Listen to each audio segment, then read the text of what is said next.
Yes guys, welcome back to another video. Welcome to the George Benson football channel for your Chelsea versus PSG Club World Cup final preview. This is one of the biggest videos I've ever done on the channel. It is the build up to what could be a historical night for Chelsea, or a historical afternoon in the heat of the New Jersey sunshine at the MetLife Stadium. I'm going to be there. 6 things we learnt will be uploaded straight after full time, and there will be a match vlog. Now is the best time ever to subscribe to GBFC. Smack a like on this video, and in this video, I'm going to tell you the Chelsea starting 11 that is going to beat Paris Saint-Germain and win the Club World Cup, to give us the bragging rights of being the best club in world football for 4 years. Now, obviously, I am saying this as a Chelsea fan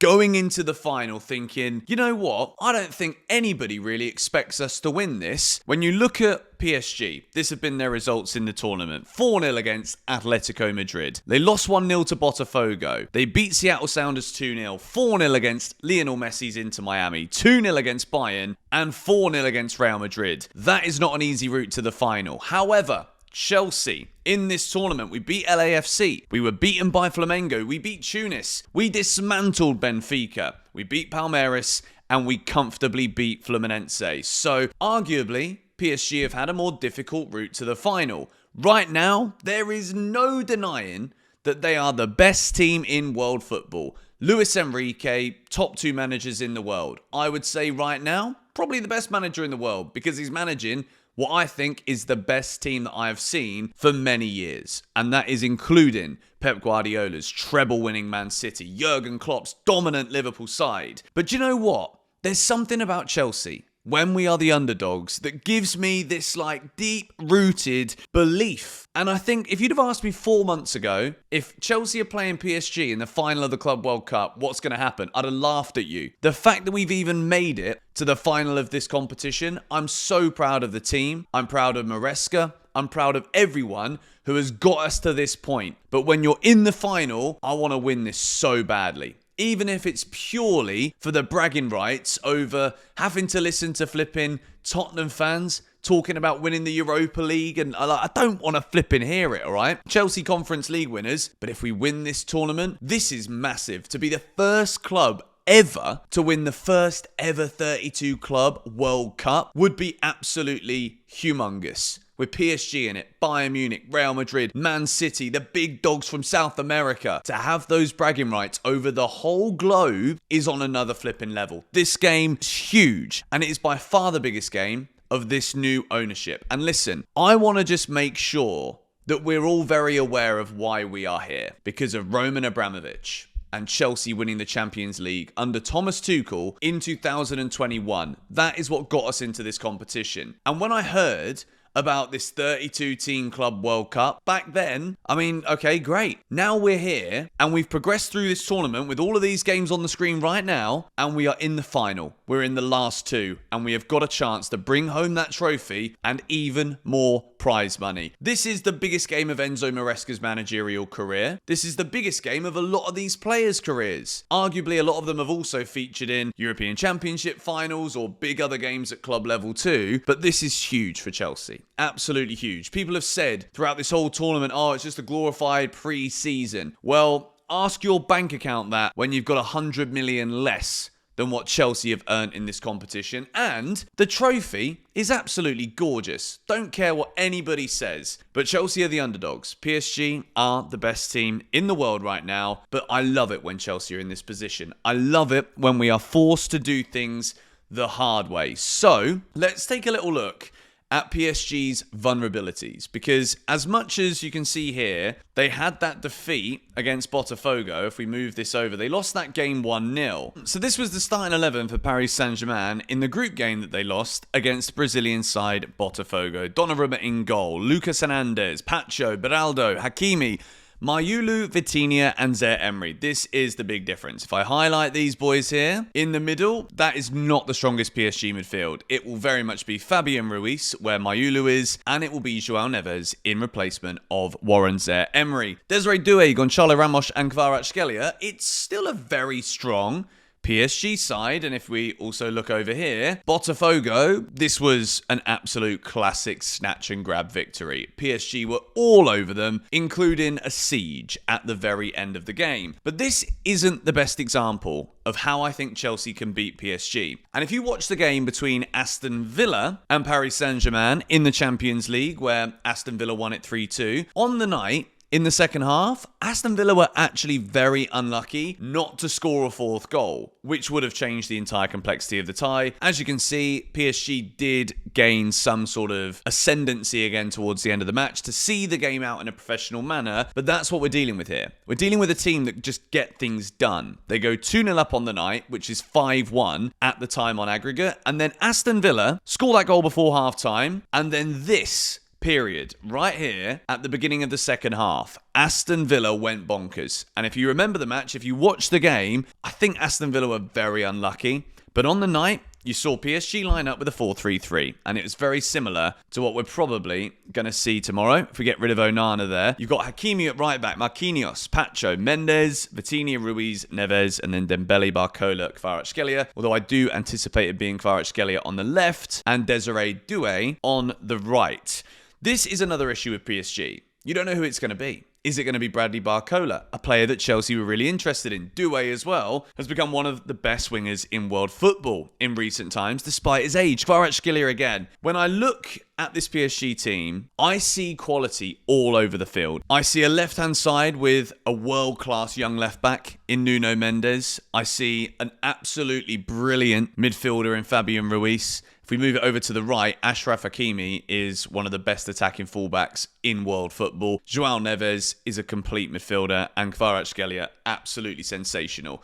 There is so much quality in this PSG team. Ousmane Dembele, we've got to mention him as well. Tommy Tuchel wanted him. We didn't sign him. We all laughed, but now he's in contention to win the Ballon d'Or. And if PSG win this game tomorrow, I think Ousmane Dembele is going to win the Ballon d'Or. So, what can Chelsea do to replicate something similar to what we saw here from Aston Villa, which I think is a better way of looking at it than trying to copy Botafogo? Because realistically, when PSG made all those changes against Botafogo, they knew that they were probably going to still go through in this group. Now we're in the knockout phases, and their recent results, they have been significantly better, and they're not going to be resting players for the Club World Cup final. So, what I think needs to happen here, Chelsea need to have a good start to this game. If we can avoid doing what Aston Villa did and go and flipping 2-0 down inside the first half, Chelsea need to score the first goal. If we're going to win this game of football, I think we need to score the first goal, because in a game of this magnitude, it's a young Chelsea team against an incredibly young PSG team again. If we take a look at those ages, that night when they lost to Aston Villa away, 26-year-old Donnarumma, Marquinhos is there with the experience with Hakimi, Pacho and Mendes very young, Ruiz experience, Dembele experience, Kvaratskhelia, Doué, Barcola, Neves, they're all young players. And then we've got our Chelsea team. We know how young they are. This could be a coming-of-age moment. We've said it all tournament. I think this team have come of age. I think what I have gained from this tournament in terms of belief in this Chelsea squad is huge. The fact that we have been able to turn it on, score a load of goals. We've seen new signings deliver in big moments. Delap got his first goal.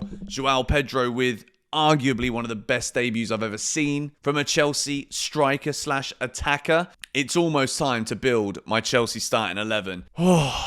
I don't know what to say. I don't know what to do. There is one big question mark still. At the time of me recording this on Friday evening, I'm flying to New York on Saturday morning very early, and I wanted to use the mic and do all of the good stuff with the stream deck and stuff for this video. The big concern is Moises Caicedo.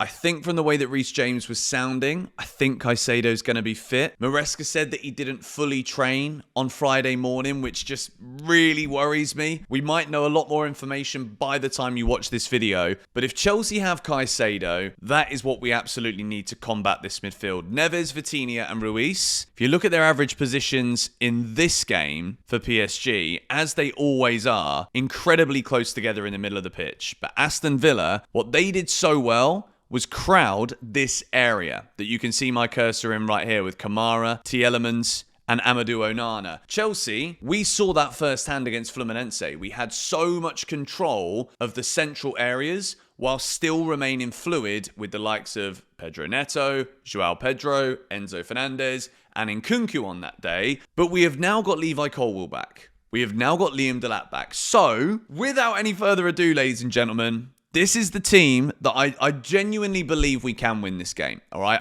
I want it so badly, but I actually believe we can. So let's move now into the goalkeeper. Mr. Robert Sanchez, okay? I've been highly critical of this bloke for a very long time. But in a match like this, you need to be on your absolute A game. I don't want to see any distribution panicking. I don't want to see you kicking the ball to this PSG team. Because listen, as much as Enzo Maresca in his press conference was like, who said that we're not going to have as much of the ball? Chelsea are going to try and keep the ball, that's for sure. But this guy's got to make sure that we're not cheaply giving it away. The most important thing for Chelsea in this game is that we do not make mistakes. When you are playing against the best team in world football, you cannot make mistakes, because if you do, you will be punished. If you close your eyes or blink for 1 second, we will be punished. So this is where I'm a bit worried. And I really hope that Rob Sanchez can turn it on and deliver, because this is when it matters most. This is what makes you a good top player, delivering in big games, in big moments. So this is your time to prove me wrong,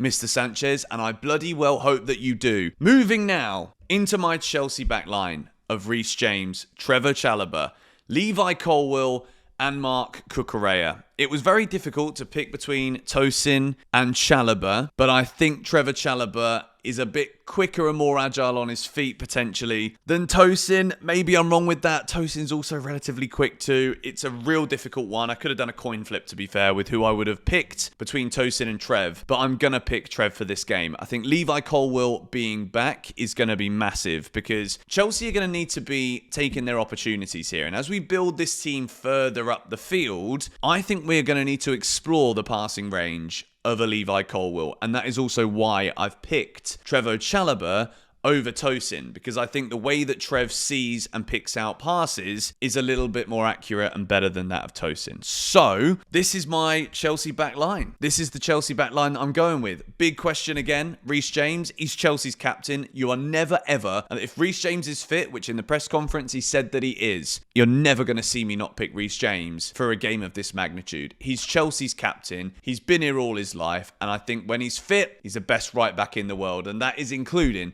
Achraf Hakimi, because listen, Reece James is going to have his work cut out. Kvaratskhelia on that left-hand side is a world-class winger. Chelsea are back on this table, so I'm going to praise the players that need praising. Reece James, on his day when he's fit, is world-class, and we've seen him pocket big-time wingers in the past. Vinny Jr., hardest fullback he's ever played against, and Reece James also says the same back to Vinny, but this is going to be a huge test. Marc Cucurella has also got an incredibly difficult task, because it's not just Desiree Doué that you've got to keep an eye out on. It's Hakimi, who does so much of his work in the final third. Even if we take a look at Hakimi during that game against Botafogo, you can see he's spending the whole game basically inside the Botafogo half. This guy will get forward at any given opportunity. So Marc Cucurella is going to have his work cut out. But again, when I spoke in the earlier video today with Josh Aveste about matchups for Chelsea,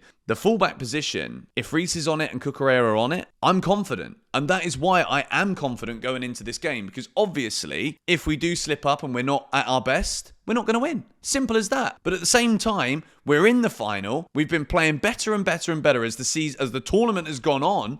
And as the season has gone on by the end of it, really. We're in a great run of wins right now, and I back us to keep it going. Let's move now into the midfield. And this is literally make or break for Chelsea, okay? Because PSG's midfield is absolutely ridiculous. I'm going to show you again. This is what it was against Aston Villa. Neves, Vitinha, Ruiz. But again, to remind you that they are beatable. Enzo Fernandez and Caicedo, this is their moment. Moises Caicedo, there's no doubt in my mind right now, he's up there as one of the best midfielders in the world. And I would say that especially Vitinha and João Neves, they're up there for it as well. So this is a battle here. If Chelsea can win the midfield battle against PSG, then we can win this game. That is the key area of the field, that if we gain control of it, we can beat them. We absolutely can. And Enzo Fernandez also, I'm a bit worried about him in turnovers, because quite often his recovery speeds and getting the ball isn't always the quickest. But if Caicedo is fit and he's able to do it, amazing. I'm in an R-in about, do I go with a midfield three here? Do we go with a 4-3-3? Have Lavia in there, but I don't think Lavia is going to be fit. Let's be honest, he didn't feature in the last game, so I don't think he's ready. And Andre Santos, as much as he had a great season at Strasbourg, and he's been brilliant so far in this tournament, I think we'll see Santos come off the bench. But for now, this is what I'm going with. I'm getting more and more nervous here as I go into my Chelsea attack. It's time to see it. This is the attack that I think can beat PSG. Neto on the right, Palmer in the 10, João Pedro on the left, and Liam Delap up front. Part of me wanted to select Nicholas Jackson, but I'm going to say we need a bit of a target man here. We might need to be going long against this PSG team, and Nicholas Jackson isn't a target man. Liam Delap is. And not only do you get with this attack relentless pressing from Delap, João Pedro, and Pedro Neto, but you've also got that mercurial man, Cole Palmer, in the number 10. And listen, Cole Palmer is our star boy, right? His face, his name has been plastered over billboards all over New York City, all over America. He scored for England, and I went absolutely off my nut in a European Championship final. And I'm telling you now, Cole Palmer's going to have his moment in this final. Don't know when it's going to be, but he will have a moment, and Cole Palmer will score in this final for Chelsea. And I also think, right, this is where the big players show up. Cole Palmer is a big player, and he does show up on the big stage. That goal he scored for England against Spain, if he'd have started that game, we'd have been European champions. I'm telling you that for a fact. I don't know that for a fact, but I do believe that wholeheartedly. This is the team that I think is going to do it. I really do. There could have been a claim for Nicholas Jackson, because we're going to have to do a lot of running. We are not going to have, I think, as much as Maresca might say, who says we're not going to have the ball? I do think we are not going to have tons of the football here. I think PSG probably will have the majority of it, but I look at this team and I see fighters. I look at this team and I see players that are in incredible form. João Pedro has been immense. Pedro Neto, best I've ever seen of him in a Chelsea shirt. Liam Delap, Chelsea's number 9. You're in a World Cup final, mate. Go out there and show me why you've been given that number 9 shirt. Palmer, I don't have to say anything. He's going to show up. Caicedo, if he's fit, we know how brilliant he is. He's unreal. Enzo Fernandez, magnificent in this tournament, getting assists as well and scoring. And then Chelsea's captain, Reece James, Marco Correa. My concern is just how good PSG are. Let's be honest. PSG are a phenomenal side. And I want to just repeat what I've said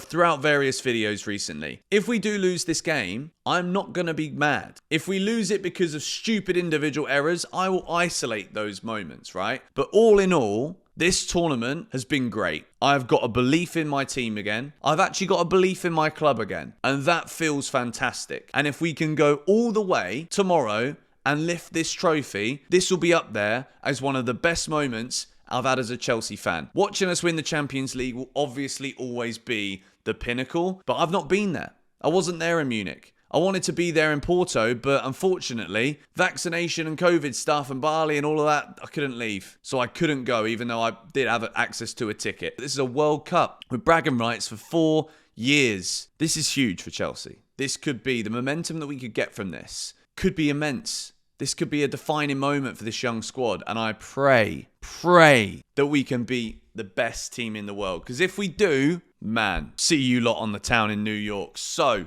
I've said all video, this is the team that I think can beat PSG. This is the team I genuinely believe we can do it. I mean it.